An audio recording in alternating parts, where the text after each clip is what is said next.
नमस्कार साथियों, मैं रविंद्र सिंह खाती और आज मैं आपको ऐसी वीडियो दिखा रहा हूं। आप बड़े ध्यान से देखिएगा और फिर खुद एनालाइज करिएगा।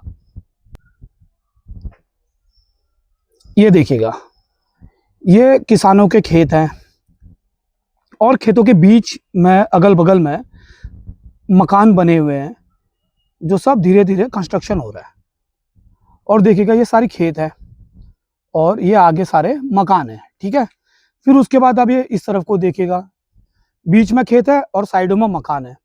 तो ऐसे ही लगभग मुझे ऐसा लगता है कि हल्द्वानी में अधिकांश जगह ऐसी कंडीशन आ चुकी है। ये देखिएगा ध्यान से। अब आप समझ गए होंगे कि ये मैं वीडियो आप लोगों को क्यों दिखा रहा हूं।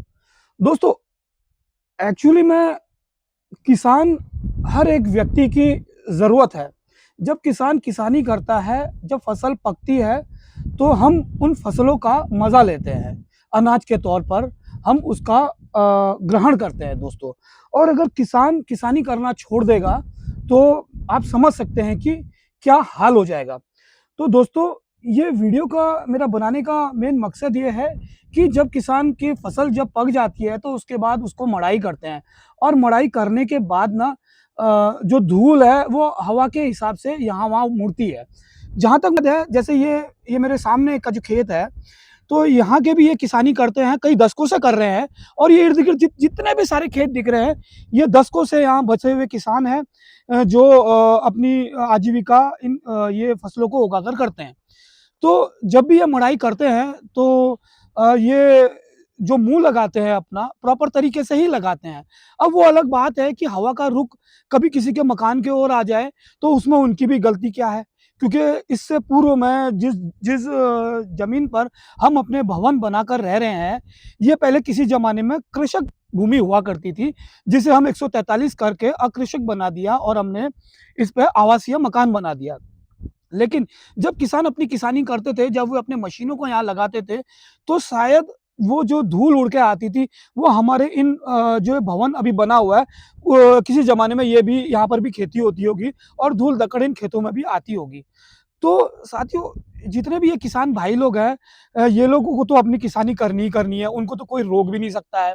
और जहाँ तक मुझे लगता है कि मुझे 2.5 साल हो गया है यहाँ रहते-रहते और लगभग 5 फसलें इन्होंने काट ली है।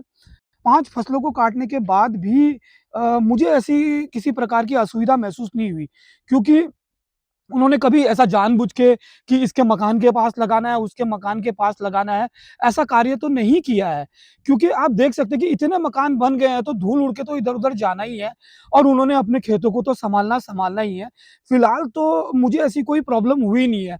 और अगर हवा का रुख अगर मेरे घर की ओर आ ही जाता है, तो दोस्तों सफाई तो मुझे करनी ही पड़ेगी, क्योंकि हम ही वहाँ पर आकर बैठ गए हैं अपने सुविधा अनुसार। क्योंकि कुछ किसानों ने अपनी ज़रूरत के अनुसार प्लॉट्सों को अपने बेचे भी हैं और हमने अपनी ज़रूरत के हिसाब से हमने भी सुविधा अनुसार उन खेतों को, उन प्लॉटों को मकान बनाने लायक जितनी भी ज़मीन हमें मिली है, वो हमने खरीदा है। दोस्तों, हम बीच में आए हैं, किसान तो अपनी किसानी करेगा ही।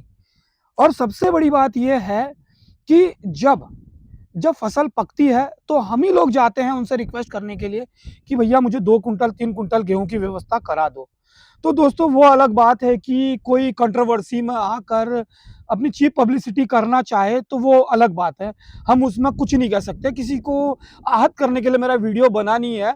फिलहाल मैं यही कहना चाह रहा हूँ कि किसान पहले भी थे, आज भी हैं और इन अगर वो कहीं भी मशीन लगाते हैं और हवा का रुख जहाँ भी होगा, तो ऑब्वियसली किसी न किसी मकान में जाएगा ही जाएगा।